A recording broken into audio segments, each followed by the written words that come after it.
Thanks for telling me the questions I should ask. Will have your opportunity at the end. Just of shut my up and move on questioning. with your questions, okay? Mr. Kouri. Just shut up, or I'll adjourn this deposition, and you can tell it to the judge, or I'll get you some tissues and you can cry. Mr. Kouri. All right?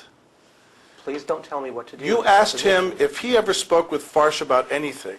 He said no. Now you're asking him to tell you what Farsh told him. It is a bullshit question. It is absolutely speculative, no foundation, or anything else. Now, he's entitled to a fair question. You told him that. So if you're going to sit there and ask unfair questions, I'm going to correct them. So I don't waste this guy's time having to come back or go to trial and undo the mess that you're trying to create. Got me? Are you finished? Are you finished?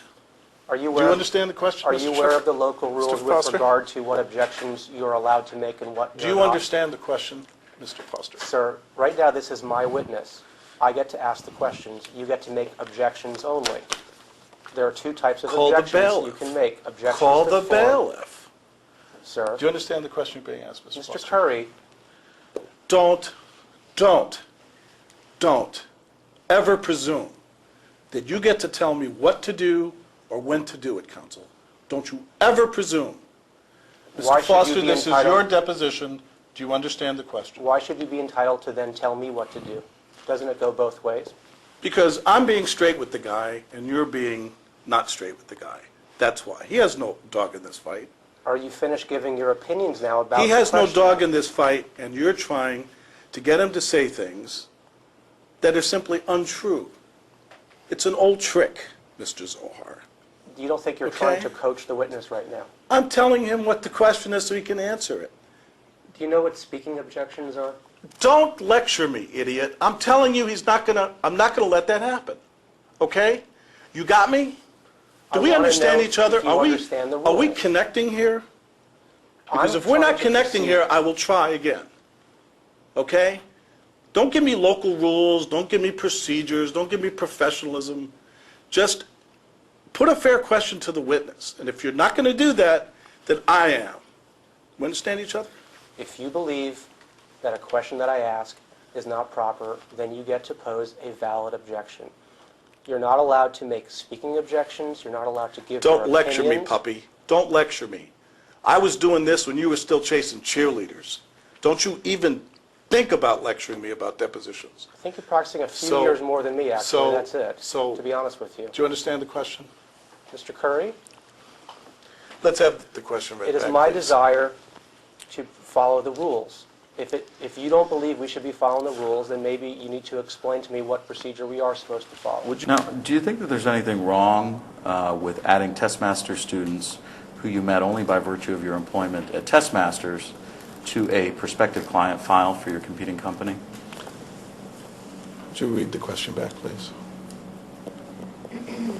Now, do you think that there's anything wrong with adding Testmaster students who met only by virtue of your employment at Testmasters to a prospective client file for your competing company? An object to the question is no foundation. It calls for speculation, seeks a legal conclusion, it's argumentative, and I'm instructing the witness not to answer.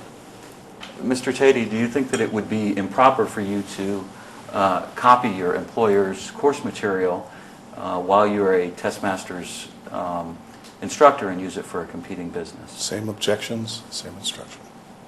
So as we sit here today, you don't know whether or not it's a true statement that as of March 30th, 2005, Blueprint had not yet finished the writing and production of its LSAT course. Objection, argumentative, also invades the attorney-client privilege and the work product doctrine, instructed not to answer. Do you deny, Mr. Tatey, that as of January 12th of 2005, that Matt Riley was a Blueprint partner? Objection, same objections, same instruction. Mr. Kouri, this goes to the very heart of the case here, and I'd ask you to reconsider your instruction and allow Mr. Tatey to answer this very simple fundamental question. I've reconsidered. The answer is no. Can you rule out the possibility that Matthew Riley was a Blueprint partner while he was still teaching for Testmasters? Same objection, same instruction.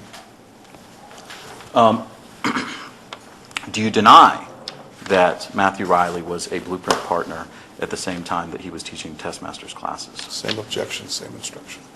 Do you deny that Matt Riley was working on the Blueprint website while he was still teaching classes for test masters?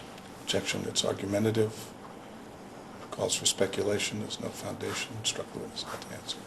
And can you say with certainty that Mr. McCarthy did not help in any way in helping Blueprint create the course material? Objection, calls for speculation, no foundation, it's argumentative, instruct the witness not to answer. Do you deny that Courtney Martin was working for Blueprint on its website while she was a test masters instructor? Objection, same objection, same instruction. Were you trying to get Courtney Martin to do work for Blueprint while she was a test masters employee?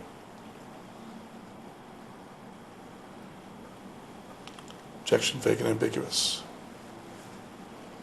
You can answer if you understand the question.